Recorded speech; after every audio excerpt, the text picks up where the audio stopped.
심판의 때에 모든 백성 행하는 대로 보응받네.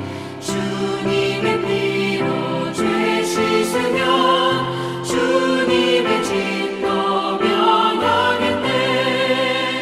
내가 그 피를 유월절 그 양의 피를 볼 때에 내가 널 넘어서 가리라. 구주의 사랑 크신 은혜 보혈의 능력 의지하세. 심판의 불이 내릴 때에 주님의 진노 면하겠네. 내가 그 피를 유월절 그 양의 피를 볼 때에 내가 널 넘어서 가리라.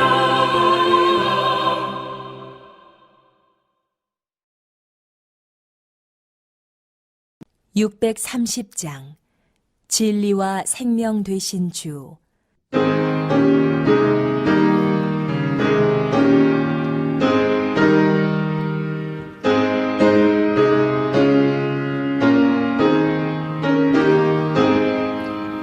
진리와 생명 되신 주 이번을 바치옵니다. 믿음과 소망 사랑에 악마는 되게 하소서.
할렐루야.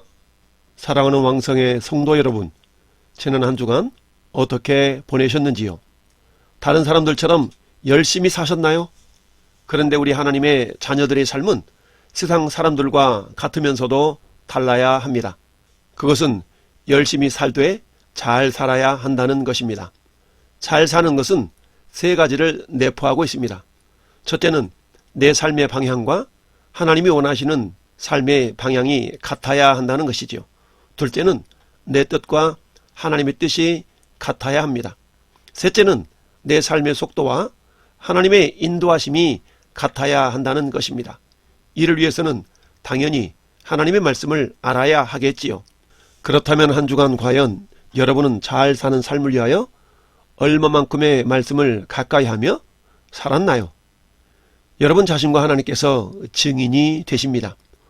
오늘 거룩한 주일을 맞이하여 우리는 다시 한번 남은 인생을 잘 살기 위하여 하나님 앞에 모였습니다. 위에 세 가지를 점검하는 시간이 되시기를 바랍니다. 요즘 단연 매스컴을 통해서 흘러나오는 화두는 추미애 장관의 이야기와 코로나19의 이야기입니다. 문재인 정부는 출범하면서 강조했던 용어가 있습니다. 그것은 기회는 균등하고 과정은 공정하며 결과는 정의로운 세상을 만들겠다라는 다짐이었습니다. 그러나 현실은 이와는 정반대의 모습으로 흘러가는 것만 같아서 안타까움을 금할 길이 없습니다. 하지만 이와 같이 드러나 있는 내용뿐 아니라 우리들이 관심을 가지고 기도하며 힘을 합쳐야 할 주제가 있습니다. 그것은 지금 국회에 상정되어 있는 포괄적 차별금지법이라는 것입니다. 겉으로 볼 때는 약자를 보호하고 정의를 실천하는 법안 같습니다. 그러나 속을 들여다보면 사상 및 종교의 자유, 직업의 자유 등을 심각하게 제한하고 있는 역차별적인 요소가 담겨져 있습니다. 법은 한번 제정하면 없애기가 어렵습니다. 그래서 하나님의 자녀들인 저와 여러분들은 성경적으로 위배되는 포괄적 차별금지법에 대하여 반대 의견을 낼 줄 알아야 하고 관심을 가지고 기도로 힘을 보태야 합니다. 지난 2012년과 2013년 미국에서는 특이한 두 건의 소송이 있었습니다. 첫 번째 소송은 콜로라도 주 인권위원회가 2012년 동성결혼 축하 케이크 제작을 신앙적인 이유로 거부한 잭 필립스라는 사람을 고소한 사건입니다. 콜로라도 주는 우리로 하면 동성애를 보호하는 차별금지법이 있는 지역입니다. 지리한 법정 공방 속에 2018년 6월 미 연방법원은 주 인권위원회가 잭 필립스에게 대하여 조기를 가지고 내린 결정이라며 무죄 판결을 내립니다. 그런데 다시 8월에 이제는 잭 필립스가 성전환 축하 케이크 제작을 거부했다는 이유로 또다시 소송을 제기합니다. 이는 인권법을 이용해서 기독교인을 굴복시키겠다는 명백한 의지를 엿볼 수가 있는 부분입니다. 그러나 이 소송은 결국 2019년 3월 5일 성전환 축하 케이크 제작을 거부한 것을 이유로 잭 필립스에게 소송한 것을 철회하기로 합니다. 그 외에도 2013년 오리건주 그레섬에서 제과점을 운영하는 앨런 클라인 부부는 당시 레즈비언 커플의 웨딩 케이크 주문을 거절했다가 소송에 휘말립니다.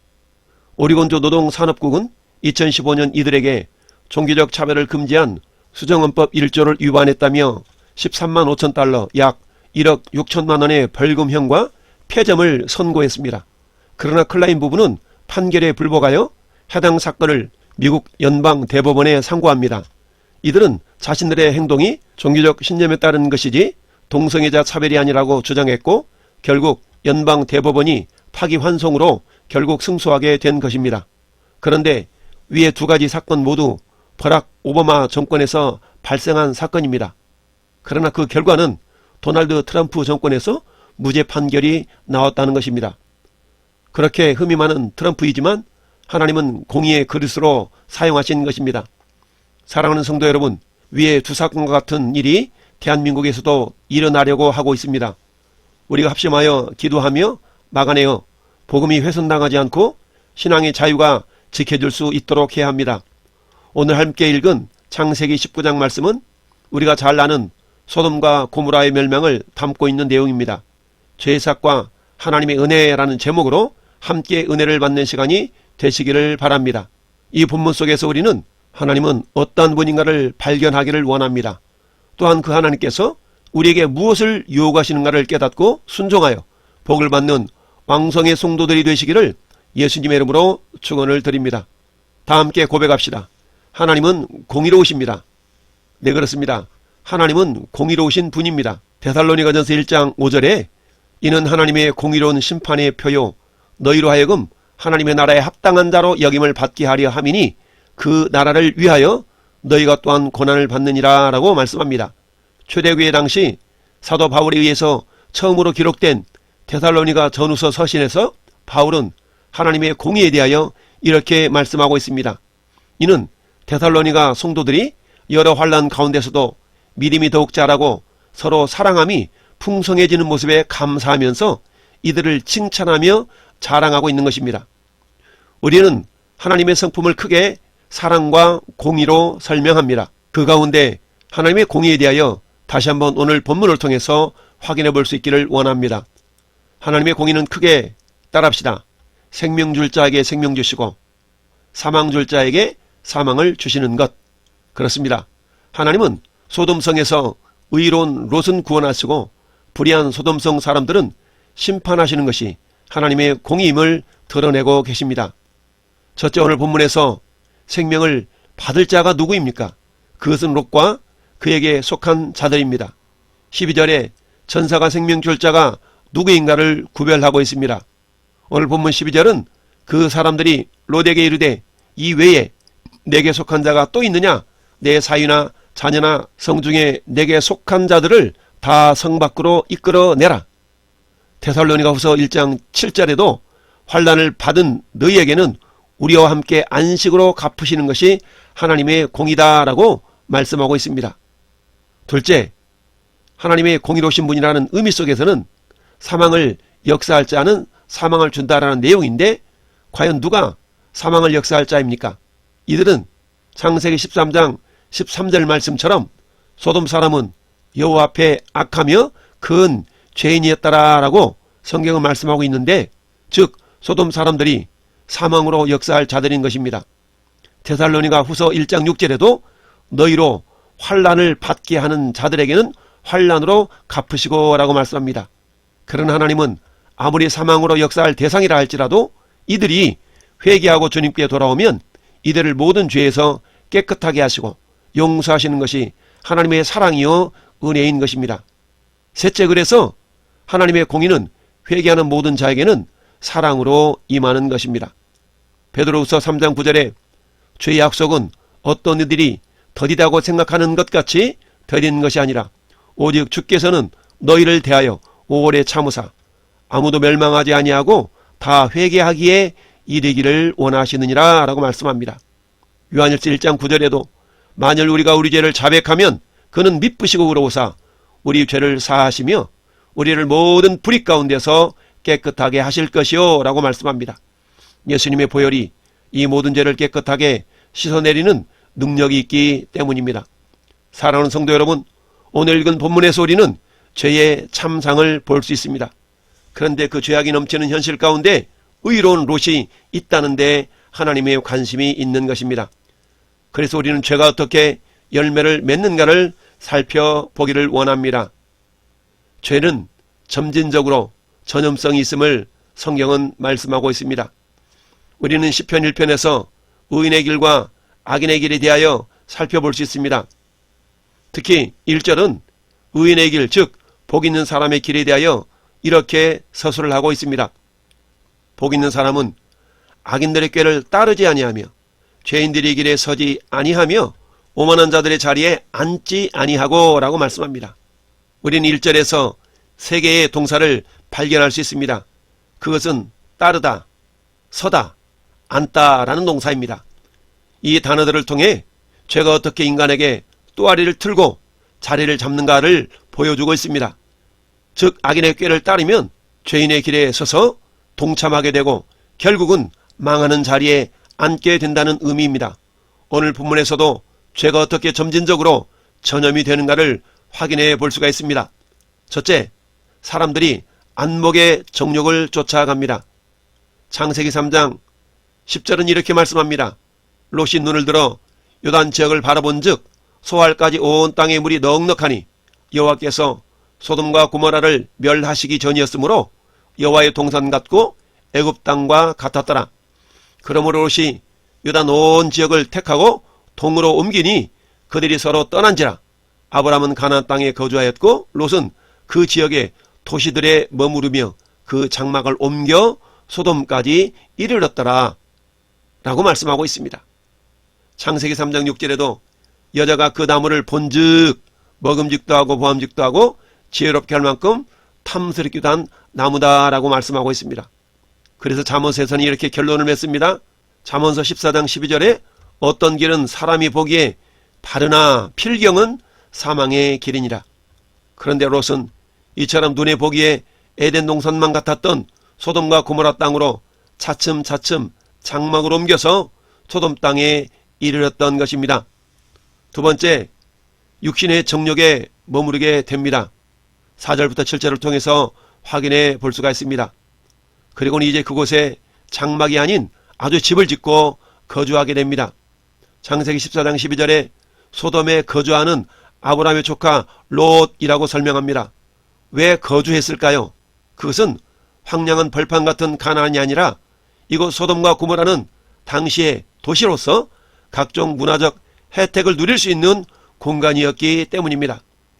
왜 서울 강남 집값이 그렇게 비싼데도 집값이 계속 오를까요? 그것은 그곳에서 누리는 각종 혜택이 많기 때문입니다. 하와도 에덴 동산에서 사단의 말을 듣고 선악과를 바라보자 먹고 싶은 육신의 정욕을 이기지 못하고 그 정욕에 머물러서 선악과를 따먹고 결국 죄를 짓고 만 것입니다. 오늘 본문의 4절부터 7절의 모습을 한번 보십시오. 늦은 밤인데도 불구하고 소돔 백성들이 노소를 막론하고 원근에서 다 모여 롯의 집을 에워쌌습니다. 그리고 롯을 불러서 오늘 밤 내게 온 사람들을 이끌어내라 라고 요구합니다. 그 이유가 가당치도 않습니다. 5절 하반절 말씀에 우리가 그들을 상관하리라 라고 아우성입니다. 도덕은 땅에 떨어졌습니다. 질서가 무너졌습니다. 여기서 상관하다라는 단어는 성적 관계를 가지다라는 단어입니다. 창세기 4장 1절에 아담이 그의 아내 하와 동침함에 하와가 임신하여 가인을 낳고 이르되 내가 여호와로 말미암아 등남하였다 하니라 해서 동침한다라는 단어가 오늘 본문에 상관하다라는 단어와 같은 단어입니다. 아담과 하와가 동침할 때 사용된 단어인 것이죠. 그런데 지금 본문에서 천사들이 남자의 모습으로 왔기 때문에 남자들끼리 성관계를 위해서 내놓으라는 것입니다. 오늘날로 말하면 동성애를 하겠다는 것입니다. 지난 5월달 이태원발 코로나19는 우리나라에 들어온 코로나 G형에서 변이가 된 변종 바이러스인 GH형인 것입니다. 이는 쉬쉬하면서 동성애자들의 인권 보호를 외치며 은밀하게 이들을 보호하는 동안 변종 코로나 GH형이 사랑제일교회 등으로 확산된 것입니다. 이처럼 죄가 정욕을 타고 머무를 때에 엄청난 죄가를 지불하게 되어 있습니다. 영어 사전에 보면 소도마이트라는 단어가 있습니다. 이는 남색자 또는 수간자 또는 이상 성행위에 빠진 사람이라는 의미를 가지고 있습니다. 즉 동성애자라는 의미이죠. 셋째, 죄는 자라서 이생의 자랑에 머물게 됩니다. 오늘 본문 1절을 보면 저녁 때에 두 천사가 소돔성에 이르니 마침 롯이 소돔 성문에 앉아있다가 라고 설명합니다. 성문에 앉아있다는 것은 롯의 신분과 직업을 말해준다고 할 수 있습니다. 즉 고대 근동의 성문은 일종의 사규장으로 광고, 고용, 재판, 상거래나 계약 체결 등이 이루어지는 곳이었습니다. 따라서 롯이 성문에 앉았다는 말은 그가 그 성의 지도층 인사로서 재판 혹은 그곳 거민들에게 영향을 미치는 일을 하고 있었던 것으로 볼 수 있습니다. 창세기 19장 9절에 그들이 이르되 너는 물러나라 또 이르되 이자가 들어와 거류하면서 우리의 법관이 되려 하는도다 라는 말씀을 통해서 미루어 짐작해 볼 수가 있지요. 어쩌면 다니엘이 그랬던 것처럼 이방인이 들어와서 영향력 있는 위치에 오른 것을 시기 질투하는 세력들이 노소를 가리지 않고 있었다라는 것입니다. 롯은 이방인으로서 자신이 타향에서 이처럼 출세한 것을 은근히 자랑하고 싶었는지도 모릅니다. 이는 인간의 내면에 도사리고 있는 이생의 자랑을 사단이 교묘히 부추기는 것입니다. 이와 같이 소돔성은 이미 하나님 앞에 큰 죄인이었기 때문에 노소를 막론하고 하나님이 금하신 동성애를 위해서 손님을 내놓으라고 아우성을 치고 있는 것입니다. 넷째, 결국 소돔성은 양심과 질서가 무너진 성읍이 되어버렸습니다. 소돔 사람들은 노소를 막론하고 동성애를 공공연히 하겠노라고 외치며 롯의 집에 온 이 사람들 즉 천사들을 내놓으라고 위협을 가하고 있습니다. 오늘 본문 7절에 이르되 청하노니 내 형제들아 이런 악을 행하지 말라. 분명히 롯은 소돔 사람들의 이러한 행위가 죄악이라는 사실을 알았습니다. 그래서 이런 악을 행하지 말라고 권위 있게 말하고 있습니다. 그러나 롯의 이 말은 이미 권위를 상실해버렸습니다. 왜냐하면 양심이 이미 무너졌고 질서는 사라졌기 때문입니다. 양심과 질서가 사라진 사회, 하나님은 이러한 사회를 심판하십니다. 오늘 본문 13절에 그들에 대한 부르짖음이 여호와 앞에 크므로 여호와께서 그곳을 멸하시려고 우리를 보내셨나니 우리가 멸하리라. 이어서 14절에는 롯이 나가서 그 딸들과 결혼할 사이들에게 말하여 이르기를 여호와께서 이 성을 멸하실 터이니 너희는 일어나 이곳에서 떠나라 하되 그의 사이들은 농담으로 여겼더라. 예수님 당시에 간음하다가 현장에서 잡힌 여인을 예수님께로 데리고 온 유대인들은 그래도 양심이 살아있었던 자들입니다. 요한복음 8장 3절에 서기관과 서기관들이 음행 중에 잡힌 여자를 끌고 와서 가운데 세우고 예수께 말하되 선생의 이 여자가 간음하다가 현장에서 잡혔나이다. 모세는 율법에 이런 자를 돌로 치라 명하였거니와 선생은 어떻게 말하겠나이까. 이들은 예수님을 곤경에 빠뜨리게 하여서 질문을 던졌던 것입니다. 그러나 예수님은 이렇게 말씀하십니다. 그들이 묻기를 마지 아니하는지라 이에 일어나 이르되 너희 중에 죄 없는 자가 먼저 돌로 치라 하시고 이렇게 말씀했을 때에 그들이 이 말씀을 듣고 양심의 가책을 느껴 어른으로 시작하여 젊은이까지 하나씩 하나씩 나가고 오직 예수와 그 가운데 서 있는 여자만 남았더라 라고 말씀합니다. 그러나 양심과 질서가 무너진 소돔 사람들은 오히려 롯에게 위협을 가하며 폭력을 행사했습니다. 다행히 천사들의 도움으로 안전할 수가 있었습니다. 다섯 번째, 결국 죄의 삭은 사망인 것을 확인할 수가 있습니다. 11절 말씀에 문 밖의 무리를 대소를 막론하고 그 눈을 어둡게 하니 그들이 문을 찾느라고 헤매었더라 라고 말씀합니다. 천사들이 악인의 무리들을 대소를 막론하고 그 눈을 어둡게 하는 심판을 내린 것입니다. 영적인 눈이 어두웠던 이들에게 육신적인 눈까지 멀게 하는 심판이 내려진 것입니다. 그러나 이들을 향한 심판이 여기에서 멈추지 않았습니다. 이들에게 눈이 멀게 하신 것은 이들이 회개하기를 원하시는 하나님이 자비하심이었습니다. 그러나 이들이 회개했다는 말이 없습니다. 이처럼 악인들은 화가 임할 때에 회개하지 아니하고 오히려 하나님을 대적하는 모습을 보입니다. 결국 하나님의 심판을 앞당기고 맙니다. 13절 말씀에 그들에 대한 부르짖음이 여호와 앞에 크므로 여호와께서 이곳을 멸하시려고 우리를 보내셨나니 우리가 멸하리라 라고 말씀합니다. 성경은 레위기 20장 13절에 동성애를 이렇게 말씀합니다. 누구든지 여인과 동침하듯이 남자와 동침하면 둘 다 가증한 일을 행함인즉 반드시 죽일지니 자기의 피가 자기에게로 돌아가리라.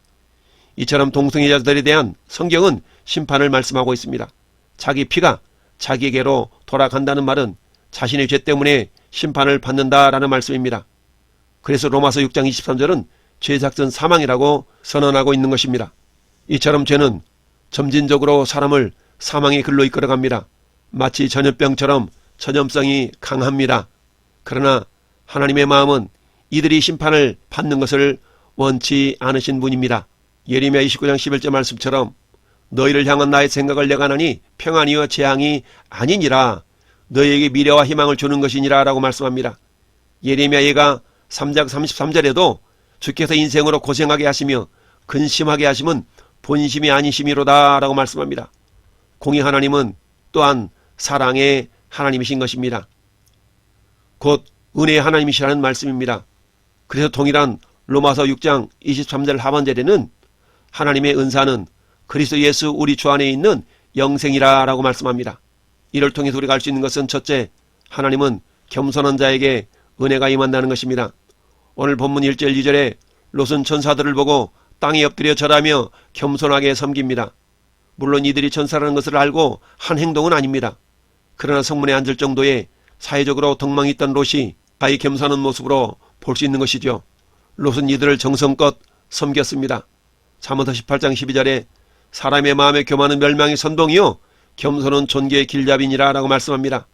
또한 잠언서 22장 4절에도 겸손과 여호와를 경외함의 보상은 재물과 영광과 생명이다 라고 말씀했습니다. 야고보서 4장 6절에도 그러나 더욱 큰 은혜를 주시나니 그러므로 일렀으되 하나님이 교만한 자를 물리치시고 겸손한 자에게 은혜를 주신다 하였느니라 라고 말씀합니다. 그렇습니다. 둘째는 선을 행하는 자에게 은혜가 임한다는 말씀입니다. 3절에 롯은 자기 집으로 모셔서 천사들을 대접을 합니다. 식탁을 베풀어 줍니다. 시편 14편 1절에 어리석은 자는 그 마음에 이르기를 하나님이 없다 하는도다. 그들은 부패하고 행실이 가증하니 선을 행하는 자가 없도다. 따라서 롯은 어리석은 자가 아닌 것을 알 수 있습니다. 이처럼 어리석은 자들은 하나님이 안 계신 것처럼 행하면서 그 행실이 부패하고 가증하며 선을 행하지 않는다라고 말씀합니다. 그러나 롯은 죄악의 도시에서도 하나님을 향한 믿음을 상실하지는 않았던 것입니다.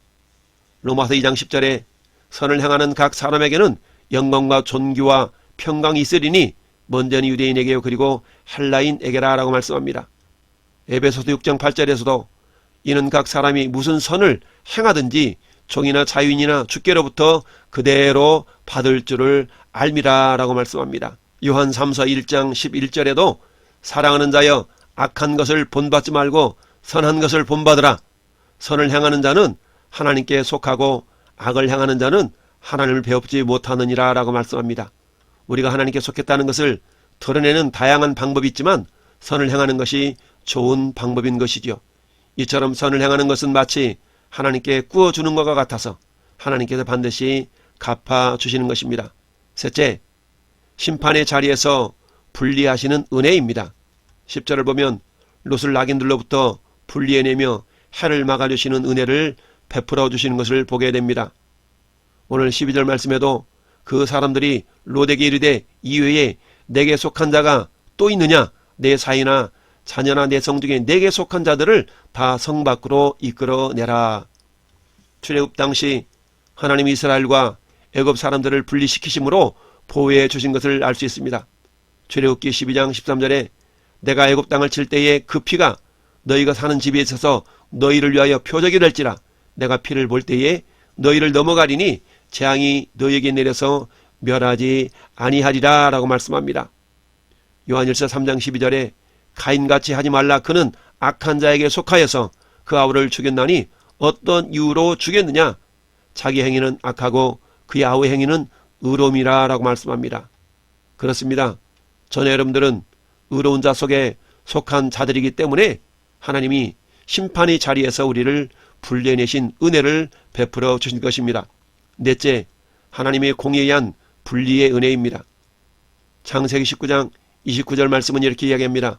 하나님이 그 지역의 성을 멸하실 때에 곧 롯이 거주하는 성을 엎으실 때에 하나님이 아브라함을 생각하사 롯을 그 엎으시는 중에서 내보내셨더라 라고 말씀합니다. 하나님은 아브라함의 중보 기도를 들으셨습니다. 아브라함은 조카 롯이 의인이라는 사실을 주님께 호소했습니다. 하나님 이처럼 의로운 자들을 마침내 세상과 구별하여 영원한 하늘나라에 들어가게 하십니다. 즉 새하늘과 새 땅에 들어가게 하십니다. 베드로후서 2장 7절 말씀에 무법한 자들의 음란한 행실로 말미암아 고통당하는 의로운 롯을 건지셨으니 라고 말씀합니다.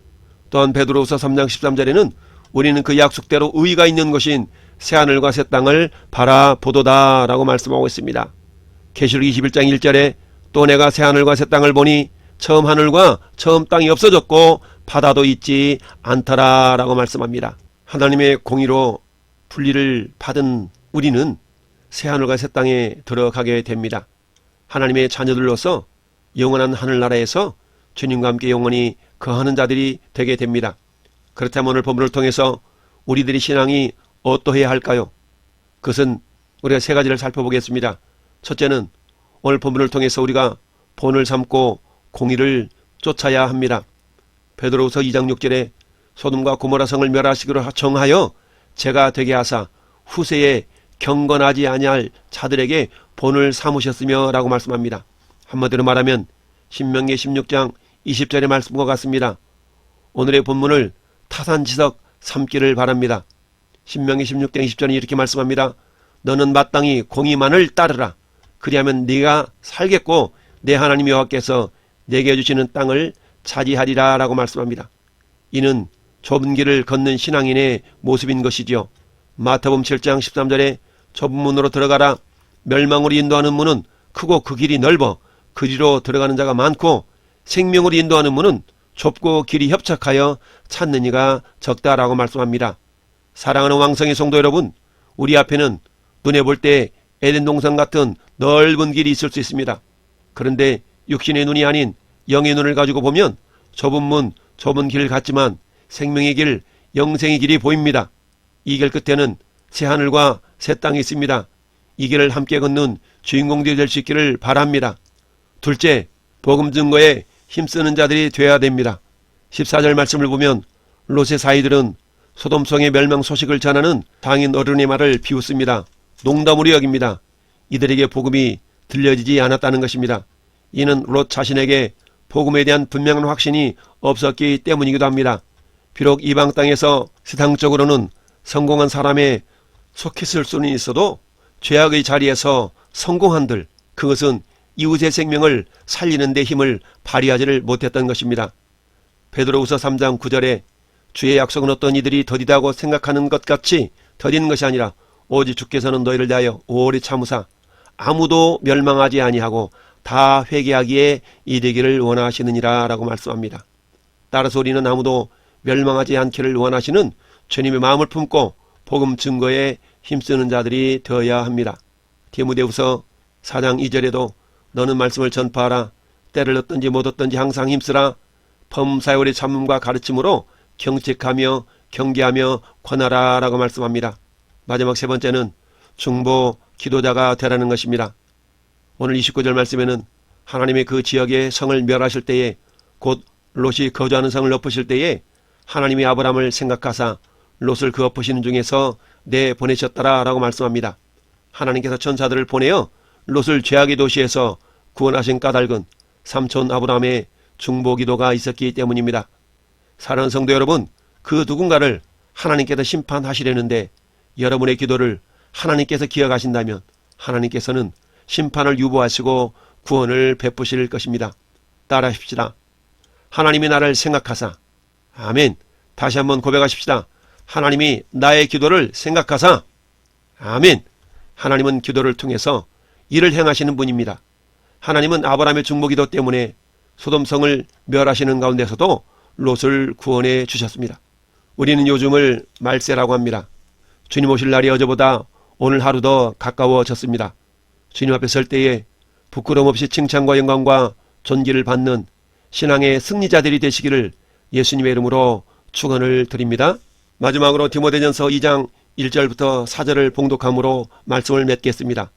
그러므로 내가 첫째로 권하노니 모든 사람을 위하여 간구와 기도와 도구와 감사를 하되 임금들과 높은 지위에 있는 모든 사람을 위하여 하라. 이는 우리가 모든 경건과 단정함으로 고요하고 평안한 생활을 하려 함이라. 이것이 우리 구주 하나님 앞에 선하고 받으실 만한 것이니 하나님은 모든 사람이 구원을 받으며 진리를 아는 데 이르기를 원하시느니라. 아멘.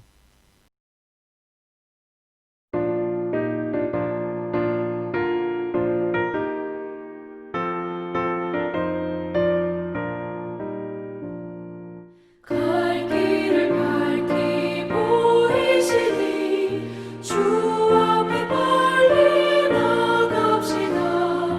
우리를 찾는 구주 예수 곧 오라시네.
이제는 길이요 진리요 생명이신 우리 구주 예수 그리스도의 은혜와 아버지 하나님의 크신 사랑하심과 성령님의 내주 교통하심이 죄의 삭시 사망임을 알고 복음 증거와 중보 기도로 하나님의 은혜를 전파하기를 원하는 우리 모든 성도들 머리 위에와 이 나라 이 민족 위에 영원토록 함께 있을지어다. 아멘.